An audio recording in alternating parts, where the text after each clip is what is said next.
Good morning, dear student.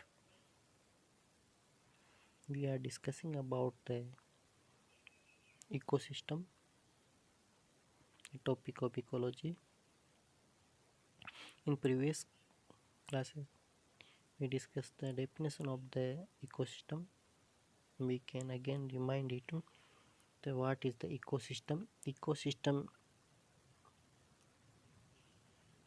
mm, the all the organism means definition of the ecosystem means all the organism in the nature are interact with the factor of environment by supplying the energy by transferring the some substances to each other and form a integrate system, a integrate unit which is called the ecosystem.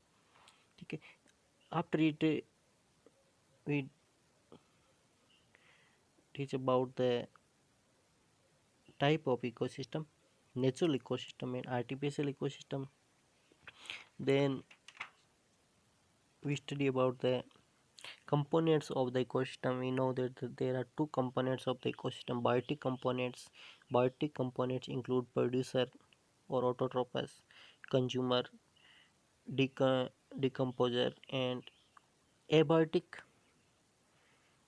components are inorganic substances, organic substances, and climatic factor. In the today class, we are going to discuss about the function of the ecosystem.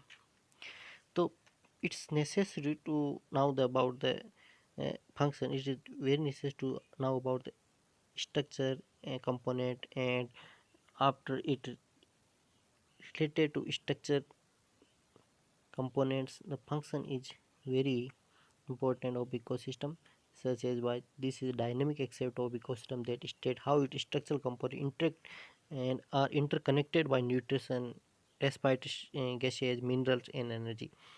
Means all the components are interact with to each other for the respiration, nutrition, mineral exchanges, and gaseous exchanges, energy exchanges, and so flowing dynamic state maintain an ecosystem. And there are 4 point of aspects to study the function of ecosystem. Ecological pyramids, first is ecological pyramids की बात करते हैं तो पहला कौन सा होगा ecological pyramid, second is food chain, third is energy flow और fourth is biochemical cycle. First बात करते हैं इकोलॉजिकल पिरामिड्स की। तो क्या होते हैं कि इसमें बहुत से ट्रॉपिकल्स लेवल्स होते हैं। Tropicals levels are more tropical layers are found in the food chain. When we arrange this tropical level on the basis of their biomass, their bio numbers, by the energy flow, and when we arrange these tropical levels, then we found a triangular shape, and this triangular shape is called the pyramids.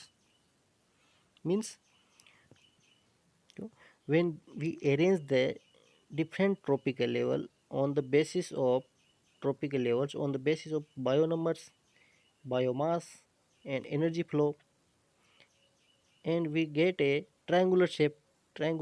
This is called the pyramids, ecological pyramids. Okay, the kind of ecological pyramid, there are three kind of ecological pyramids. First pyramid is pyramid of numbers, मतलब numbers के base पे। दूसरा pyramids of biomass, मतलब बाहर के आधार पर, on the basis of biomass, on the basis of weight. And third is pyramid of energy on the basis of energy level. There are three kind of ecological pyramids. These concepts were represented by Charles Elton, so this is also called Eltonian pyramids. It is very important, बहुत important है ये कि जो pyramids होते हैं उनको इल्टोनियन pyramids ही बोलते हैं, क्योंकि चार्ल्स इल्टो ने इनको रिप्रेजेंट किया था। इसके बाद बात करते हैं कि pyramids on the basis of number, number pyramids या पिरामिड्स ऑफ नंबर।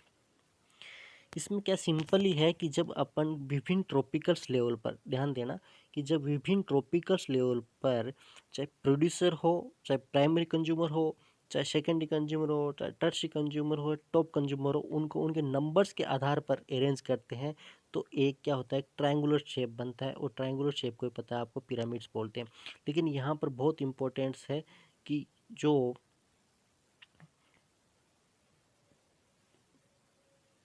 ग्रासेस का, या जो अपन बात करें ग्रासेस का जो है पिरामिड्स है, ये अपराइट होता है। अपराइट का मतलब क्या होता है, सीधा होता है। देखो ये है ना, इस प्रकार सीधा होता है।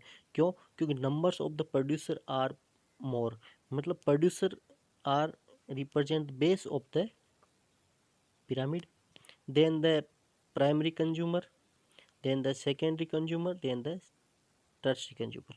मीन्स क्या हुआ कि आपको पता ही है प्रोड्यूसर घास की, प्लांट्स की संख्या बहुत ज़्यादा, numbers of the plants are very high in numbers. Then the primary consumer, they may be rabbits, goats, the numbers is less than the producer.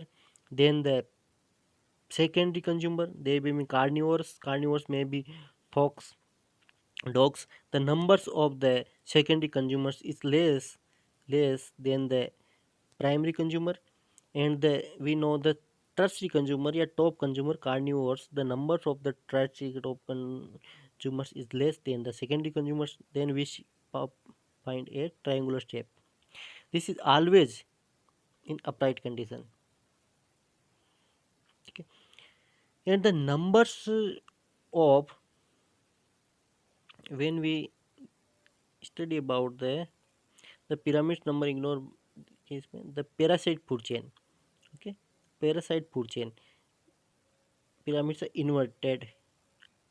ये हमेशा आपको याद रखना है कि जो पैरासाइट, जो ग्रेजिंग फूड चेन्स होती है, ग्रेजिंग फूड चेन्स होती है वो अपराइट होती है, लेकिन जो पैरासाइट फूड चेन होती है वो हमेशा ही क्या होती है, इन्वर्टेड होती है। इन्वर्टेड का मतलब उल्टा होती है। क्यों होती है? नंबर्स के आधार पर देखें अपन तो देखो, प्राइमरी प्रोड्यूसर, नंबर्स क्या है, एक, प्लांट एक है, मतलब पेड़ एक है, ट्री एक है, उस ट्री पे बहुत सारे बर्ड्स रह रहे। प्राइमरी कंज्यूमर जो इसके पत्तियां खाते हैं या इसके सीड्स खाते हैं या इसके फ्रूट खाते हैं, तो इसके ऊपर बहुत सारे बर्ड्स रहते हैं। ठीक है, तो नंबर ज़्यादा हो गया ना, तो ये देखो नंबर ज़्यादा हो गया तो इसका जो बेस है वो बढ़ गया इसकी तुलना में कंपेरेटिवली।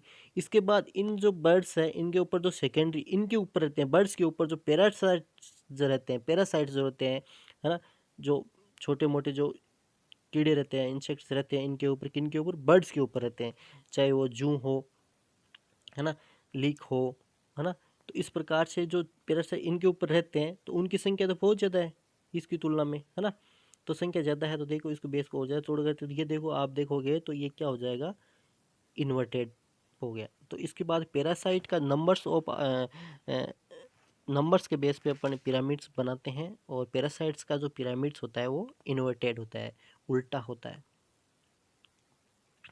इसके बाद आता है pyramids of biomass. Pyramids of biomass, आप नाम से पता चल रहा है ना, जो फूड चेन के अंदर बायोमास यदि वेट के आधार पर ट्रॉपिकल लेवल को अरेंज करते हैं तो उससे जो ट्रायंगुलर शेप बनती है उसको क्या बोलेंगे अपन, बायोमास का पिरामिड्स बोलेंगे, है ना। इसमें इसमें दो प्रकार के होते हैं। सबसे पहले देखो अपन बात करते हैं pyramids of biomass in case of tree, forest and grass land ecosystem are upright. यदि बायोमास की बात करें तो जो ट्री का होता है, फॉरेस्ट का होता है, ग्रासेज का होता है ना, क्रॉप का होता है, क्रॉप फील्ड का होता है, इकोसिस्टम अपराइट होता है। कैसे होता है? देखो ये जो पहला बता रहा है, वेट पेड़ का ज़्यादा होता है या पक्षी का ज़्यादा, बर्ड्स का ज़्यादा होता है, सोचो। तो पेड़ का ज़्यादा, बायोमास वेट की बात करें तो पेड़ है, एक ट्री है, ये इसके बेस को, पिरामिड के बेस में सबसे पहले ये जो प्राइमरी प्रोड्यूसर है इसको रिप्रेजेंट किया है। और हमेशा याद रखना जो प्राइमरी प्रोड्यूसर होता है उसी को बेस में रिप्रेजेंट करते हैं, चाहे वो अपराइट हो चाहे इन्वर्टेड हो। तो देखिए, तो ये ट्री है, ट्री का वेट बहुत ज़्यादा है, इसके ऊपर बर्ड्स रहते हैं उनका वेट बहुत कम है, इनके ऊपर जो पैरासाइट रहते हैं वो उनका बर्ड जो वेट है या बायोमास है वो बहुत कम है। तो प्राइमरी कंज्यूमर का वेट ज़्यादा, उसके बाद सॉरी प्राइमरी प्रोड्यूसर का वेट कम, सॉरी ज़्यादा, प्राइमरी प्रोड्यूसर का वेट ज़्यादा, उसके बाद प्राइमरी कंज्यूमर का वेट कम, उसके बाद इसका वेट कम। इस प्रकार से क्या हो जाएगा, ये ऊपर की तरफ जाएंगे, डिक्रीज हो जाएगा। एक ये अपन को ट्रायंगुलर शेप का पिरामिड्स बन जाएगा। इसलिए अपन बोलते हैं कि जो ये ट्री का हो, चाहे फॉरेस्ट का हो, चाहे क्रॉप का हो, ये जो होते हैं, जो पिरामिड्स होते हैं हमेशा अपराइट होते हैं। इनसे क्वेश्चन बहुत बनते हैं नीट के अंदर कि इनका पिरामिड बताइए कैसा होगा। तो यहाँ पर आपको दिमाग लगाने की जरूरत होती है। दिमाग लगाने की जरूरत ये है कि सबसे पहले आपको रिप्रेजेंट करना होता है इसके बेस पे। बेस पे रिप्रेजेंट क्या करोगे आप, सबसे पहले प्राइमरी जो भी हो, प्राइमरी जो प्रोड्यूसर उसको आप बेस पे रिप्रेजेंट करोगे। अब देखिए दूसरा जो आता है इसके अंदर, देखो ये आता है कि एक्वाटिक का बताए, है ना, एक्वाटिक का अपन ने ये पहले डिस्कस कर लिया। तो एक्वाटिक का जो होता है इन्वर्टेड होता है। इन्वर्टेड क्यों होता है, देखो वेट के आधार पर, बायोमास के आधार पर बात करते हैं। बायोमास के आधार पर जो प्राइमरी प्रोड्यूसर होते हैं, प्राइमरी प्रोड्यूसर कौन होंगे इसमें, जो प्लांट प्लेक्टॉन्स होंगे, प्लांट्स के अंदर जो छोटे एक्वाटिक की बात करें, चाहे ओशन की बात करें, चाहे, है ना, तो एक्वाटिक एरिया की बात करें तो उसके अंदर जो प्राइमरी प्रोड्यूसर क्या होते हैं, प्लांट प्लेक्टॉन्स होते हैं। प्लांट प्लेक्टॉन्स क्या होते हैं, छोटे होते हैं वेट के अंदर। उनको कौन से कहा जाती है, जो हर्बीवर्स जो फिशेज होती है वो खाती है, वो वेट में कम होती है ना। हालांकि प्लांट प्लेक्टॉन से ज़्यादा वेट होता है उनका, ठीक है। तो ये इनको खाती है, तो प्राइमरी कंज्यूमर। उनके बाद जो बड़ी जो व्हेल वगैरह जैसी मछली होती है वो इनको, छोटी जो फिशेज होती है उनको खाती है, उनका वेट बहुत ज़्यादा होता है। इस प्रकार से वेट के आधार पर देखें तो ये जो होगा, ये एक्वाटिक का जो बायोमास के बेस पर जो ये बनेगा वो क्या होगा, इन्वर्टेड होगा। ठीक है। उसके बाद आता है आपके pyramids of energy. Pyramids of energy की बात करें, when products is considered in terms of energy, तो एनर्जी के लेवल पे अपन बात करें, एनर्जी की अपन जब ट्रॉपिकल लेवल को अपन एनर्जी के बेस पे अरेंज करते हैं, और उनमें जब एनर्जी का फ्लो होता है उसके आधार पर जब प्राइमरी प्रोड्यूसर्स लेके primary consumer, secondary consumer, tertiary consumer को, इनको ट्रॉपिकल लेवल को एनर्जी के लेवल पे अरेंज करके हैं, तो उसको क्या करेंगे, जो एक ट्रायंगुलर शेप जो पिरामिड्स मिलेगा उसको क्या बोलेंगे हम, pyramids of the energy. Energy का बहुत इंपॉर्टेंट बात आती है इसमें, बहुत इंपॉर्टेंट बात आती है, आपको याद रखनी है हमेशा। यहाँ पे कुछ भी सोचने की जरूरत नहीं है आपको। जो एनर्जी का जो पिरामिड्स होता है वो हमेशा ही अपराइट होता है, मतलब क्या होता है, सीधा होता है। एनर्जी का जो पिरामिड्स होता है वो हमेशा ही क्या होता है, सीधा होता है, अपराइट होता है। हमेशा ही क्या होता है, सीधा होता है। हमेशा ही सीधा क्यों होता है, अपराइट क्यों होता है, ये ध्यान से दो। क्योंकि क्या होता है, जो प्राइमरी प्रोड्यूसर होते हैं ये ऑटोट्रोपस होते हैं, और फोटोसिंथेसिस के द्वारा क्या बनाते हैं, भोजन बनाते हैं, है ना। Food synthesis by the photosynthesis, है ना। तो और क्या होता है, इसके बाद इनको जो खाने वाले होते हैं वो जो हर्बीवर्स होते हैं वो सेकेंड प्राइमरी कंज्यूमर हो गए, उसके बाद कार्निवर्स हो गए। तो इसमें क्या होता है, जो एनर्जी का लेवल होता है वो सबसे ज़्यादा इनके पास होता है, 100% एनर्जी होती है। इसके बाद अब एनर्जी ऑफ 10 पढ़ेंगे आगे इसमें जस्ट। तो इसमें क्या होता है, 100% इनके पास एनर्जी होती है, लेकिन ये इससे केवल 10% एनर्जी ही ट्रांसफर होती है। जो ऊपर का जो लेवल होता है उसमें फिर इससे 10% एनर्जी ट्रांसफर होगी। इसका मतलब जैसे जैसे अपन ऊपर जाएंगे एनर्जी का लेवल घटता था। सबसे ज़्यादा एनर्जी किसके पास है, प्रोड्यूसर के पास है, मतलब प्राइमरी जो प्रोड्यूसर है उसके पास। उससे फिर जैसे जैसे अपन ऊपर टॉप लेवल पे जाते हैं एनर्जी का लेवल होता है डिक्रीज हो जाता है। इसलिए हमेशा ही याद रखना आप, जो एनर्जी का जो पिरामिड्स होता है वो हमेशा ही क्या होता है, अपराइट होता है। ठीक है। और जैसे जैसे अपन पिरामिड्स में अपन डिफरेंट टॉपिक लेवल में जाते हैं तो एनर्जी जो अपन सक्सेसिवली ऊपर जाते हैं, सक्सेसिवली अपराइट लेवल जाते हैं, तो उसमें क्या होता है, जो लेवल है एनर्जी का वो डिक्रीज होता जाता है। देखिए इसमें upright pyramid of energy in aquatic both का बता रखा है, मतलब इसमें दोनों के दोनों पिरामिड्स होंगे जो सुलटे हैं। क्योंकि एनर्जी क्या है, फोटोसिंथेसिस के जो प्रोड्यूसर है इसमें एनर्जी ज़्यादा है। फिर उसको रेबिट खाया, रेबिट को कोई प्राइमरी कंज्यूमर सेकेंडरी कंज्यूमर खा जाता है, सेकेंडरी कंज्यूमर टर्शियरी कंज्यूमर खा जाता है, तो एनर्जी का जो लेवल होता है वो डिक्रीज हो जाता है, ऊपर जाते हैं। इसी प्रकार से एक्वाटिक प्लांट है, इनको छोटी फिशेज खा गई, छोटी फिशेज को जो बर्ड्स खा गए, तो एनर्जी का लेवल है वो क्या होगा, ऊपर जाएंगे वैसे वैसे डिक्रीज हो जाता है। तो एनर्जी फ्लो होता है वो हमेशा ही क्या होता है, अपराइट कंडीशन में जाएंगे तो इसमें डिक्रीज हो जाएगा। इसके बाद बात करते हैं food chain and food web की। ठीक है। तो फूड चेन क्या होती है अपन को पता है। ऑर्गेनिक सब्सटेंसेस क्या होते हैं? ऑर्गेनिक सब्सटेंसेस वो होते हैं जिनके ऑक्सीडेशन से क्या करते हैं, उनके ऑक्सीडेशन से क्या मिलता है, ऊर्जा मिलती है, एनर्जी मिलती है ना, बायोकेमिकल एनर्जी मिलती है उसको। ऐसे ऑर्गेनिक सब्सटेंसेस क्या बोलते हैं? फूड बोलते हैं। ऐसे ऑर्गेनिक सब्सटेंस जिनके ऑक्सीडेशन से चाहे प्लांट हो चाहे एनिमल्स हो उनको क्या मिलती है, एनर्जी मिलती है, उनको क्या बोलते हैं, फूड बोलते हैं। ठीक है, ऑर्गेनिक सब्सटेंसेस जिनके ऑक्सीडेशन से ऊर्जा मिलती है ना, एनिमल्स को, प्लांट्स को, तो उनको क्या बोलते हैं, फूड बोलते हैं। और जो फूड बनाता कौन है? फूड बनाता कौन है? ऑटोट्रोपस होते हैं जो प्रोड्यूसर होते हैं CO2 और वाटर का और एनर्जी का यूज करके। ये क्या करते हैं, जो फूड बनाते हैं। और जो हेर्बिवोर्स इसको कंज्यूम करते हैं, उसके बाद प्राइमरी कंज्यूमर होते हैं, फिर सेकेंडरी कंज्यूमर, टर्च कंज्यूमर, इस प्रकार से ये एक डिफरेंट लेवल में इनका कंज्यूम करते हैं, है ना। और डिफरेंट लेवल में कंज्यूम होता है तो क्या होता है, एक डिफरेंट ट्रॉपिकल लेवल्स बन जाती है। और इन ट्रॉपिकल्स लेवल को अपन T1 T2 T3 से अपन रिप्रेजेंट करते हैं। और आपस में ये चेनें क्या होती है, आपस में जो लेवल्स होती है, ट्रॉपिकल्स लेवल होती है, आपस में क्या होती है, इंटरडिपेंड होती है ना। तो इसलिए जो ट्रॉपिकल्स ले होती है आपस में इंटरेक्ट होती है, इंटरडिपेंड होती है, इसलिए क्या करती है, इसको क्या बोलते हैं अपन, इसलिए इसको क्या बोलते हैं, फूड चेन बोलते हैं ना। और फूड चेन की बात करते हैं, फूड चेन के अंदर बात करें तो ट्रॉपिकल्स लेवल होती है वो 6 से ज़्यादा नहीं होती है। 6 से ज़्यादा क्यों नहीं होती है, कि अपन ने ऊपर पढ़ के आए हैं कि जब एनर्जी ट्रांसफर होती है एक लेवल से दूसरी लेवल, तीसरी लेवल, चौथी लेवल, पांचवी लेवल एनर्जी ट्रांसफर होती है, तो क्या होती है, मान लो इसके पास 100% एनर्जी है तो इससे केवल 10% एनर्जी इसको मिलेगी। 90% जो एनर्जी है वो यूटिलाइज कर लेता है प्लांट अपनी ऑक्सीडेशन के लिए। ठीक है, उससे फिर अगले के अंदर 10% एनर्जी इसकी ट्रांसफर होगी, 90% ये यूज कर लेगा अपनी ऑक्सीडेशन के लिए। मतलब क्या होती है, 10%, केवल 10% एनर्जी ट्रांसफर होती है। नेक्स्ट जो ट्रॉपिकल लेवल के अंदर 90% जो एनर्जी होती है वो खुद जो ट्रॉपिकल लेवल्स के जो ऑर्गेनिज्म है वो अपनी एक्टिविटी के लिए यूज कर लेते हैं। अब जो फूड चेन की बात करें तो food chain in grass land, ये देखो, फूड चेन ग्रास लैंड की क्या होती है, जैसे ग्रास है, ऊपर है, फ्रॉग है। ग्रास को कौन, ग्रास ऊपर खा गया, फिर फ्रॉग खा गया, फिर स्नेक खा गया, फिर उसको पिको खा गया। इस प्रकार से ये लेवल बनती है, इस प्रकार से एक चेन बन जाती है ना, फूड चेन। इसी प्रकार से देखो इसमें दिखा है ना, ग्रासेज है,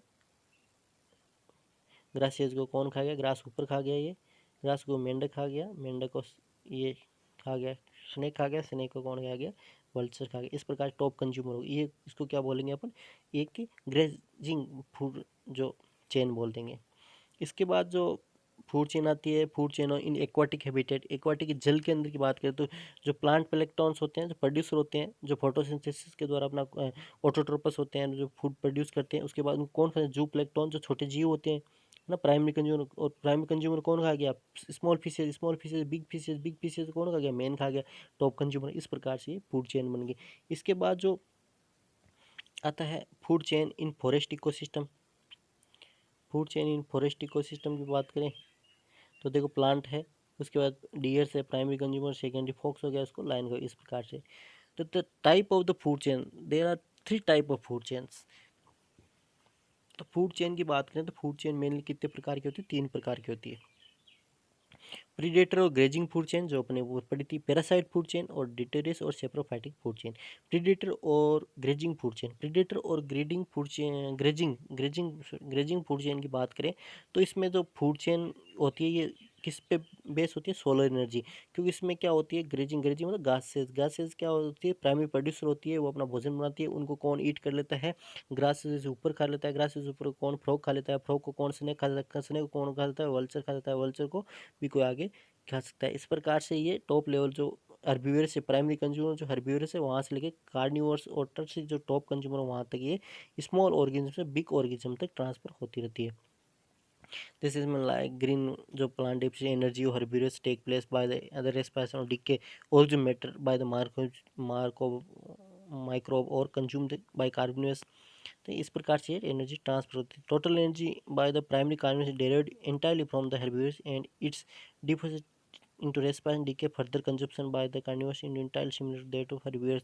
मीन्स क्या हो गया कि जो एनर्जी ट्रांसफर होती है उसका एसिमुलेशन जो यूज करता है जो प्राइमरी कार्निवर्स है वो कहाँ से, प्राइमरी हर्बीवर्स से लेता है। और हर्बीवर्स से लेने के बाद जो उसको कोई प्राइमरी कारण उसको सेकेंडरी में चला जाती है, लेकिन जो एनर्जी लेवल होती है वो डिक्रीज होती रहती है फूड चेन के अंदर। देखो इसमें बता रखा है ये ऑटोट्रोपस हर्बीवर से primary consumer, secondary consumer, tertiary consumer, decomposer, है ना। इस प्रकार डिकम्पोजर वापस वो डिकम्पोज करके सॉइल के अंदर जो उसके ऑर्गेनिक सब्सटेंसेस किस में कन्वर्ट कर देगा, इनऑर्गेनिक सब्सटेंसेस में कन्वर्ट कर देगा और प्लांट के द्वारा वापस यूज हो जाएंगे। इसके बाद parasite food chain. This food chain start from the herbivorous but food energy passes from large to smaller organism without out of killing in case of predator. मतलब क्या हुआ, देखो इसके अंदर ये क्या होती है, ये हेर्बिवोरस से स्टार्ट होती है ना। ये किससे, ये प्रोड्यूसर से स्टार्ट नहीं हो रही है। ये पैरासाइटिक फूड चेन कहाँ से होती है, हेर्बिवोरस से स्टार्ट हो रही है ना, हेर्बिवोरस से। बट एनर्जी होती है वो ट्रांसफर होती है वो स्मॉलर ऑर्गेनिज्म, है ना। एनर्जी पास में लार्ज टू बड़े से कहाँ पे, छोटे के पास जाती है ना। एनर्जी कहाँ से ट्रांसफर हो रही है, लार्ज जो ऑर्गेनिज्म है उससे छोटे organism, small organism, without killing. मतलब प्रेडेटर तो क्या करता था उसमें, चाहे सांप गिद्ध था जो वल्चर था, सांप को स्नेक को मार रहा था, लेकिन यहाँ पे क्या होता है, मारता नहीं है, उसको हार्म नहीं पहुंचता, लेकिन उसको एज ए पैरासाइट की तरह, और जो हर्बीवेयर्स है वो उसको क्या, होस्ट की तरह बिहेव करता है ना। तो जो लार्ज जो ऑर्गेनिज्म वो तो होस्ट होता है, कंसिडर और की तरह कंसिडर होता है। और जो होस्ट के ऊपर जो स्मॉल ऑर्गेनिज्म है वो क्या, पैरासाइट की तरह कंसिडर होता है। जैसे रूट की बात करें, रूट प्रोड्यूसर है, उसको निमेटोड्स खा लेता है, और निमेटोड्स को कौन, पैरासाइट खा लेते हैं, माइक्रोब्स इस प्रकार। तीसरी जो बात आती है डिटोरियस और सेप्रोफाइटिक फूड चेन। इस चेन के अंदर जो ऑर्गेनिक मैटर और ऑर्गेनिक वेस्ट मैटर होते हैं, question go microorganism and finally to feeding out, its known as detritus detritivores. The energy stored in deteriorate to serve as a source of energy for deterior. इसमें क्या होते हैं, जो डिटोरिएटस क्या होते हैं, जो डेड ऑर्गेनिक सबस्टांसेस होते हैं, है ना, उनको खाने वाले जो हैं डेड ऑर्गेनिक सबस्टांस, डिटोरिएटस बोलते हैं इनको। अर्थवर्म खा गया, अर्थवर्म को फ्रॉग खा गया, फ्रॉग को स्नेक खा गया, स्नेक को ईगल खा गया। इस प्रकार की जो स्टार्ट होती है, मीन्स क्या होती है, जो फूड चेन डिटोरिएटस से स्टार्ट होती है, और है ना डिटोरियोवर से स्टार्ट होती है, उसको क्या बोलते हैं, सेप्रोफाइटिक फूड चेन बोलते हैं। इस प्रकार की फूड चेन, है ना। इसमें क्या होता है, major portion of energy lost और to the equation without being properly use, है ना। इसके फूड चेन के ज़्यादा होते हैं। तो ये डिटोरिटस से स्टार्ट हुई और अर्थवर्म से होते हुए ये ईगल तक होगी। इस प्रकार से ये जो फूड चेन बनती है, डिटोरिटस फूड चेन बनती है। तो अगली क्लास में अपन बात करेंगे बच्चों फूड वेब का, ठीक है। तो ये आप यहाँ तक पढ़ना, इसमें कोई दिक्कत हो तो आप मैसेज करो, है ना। और अच्छे से पढ़ो, नीट के हिसाब से पढ़ो। इनके अंदर जो पिरामिड्स के जो लेवल है उनके बहुत ही ध्यान से पढ़ने के, उनमें से बहुत क्वेश्चन पढ़ने हैं, किसका पिरामिड्स होता है, जो अपराइट होगा, किसका इन्वर्टेड होगा, इसलिए अच्छे से आप तैयार कीजिए। Thanks for watching.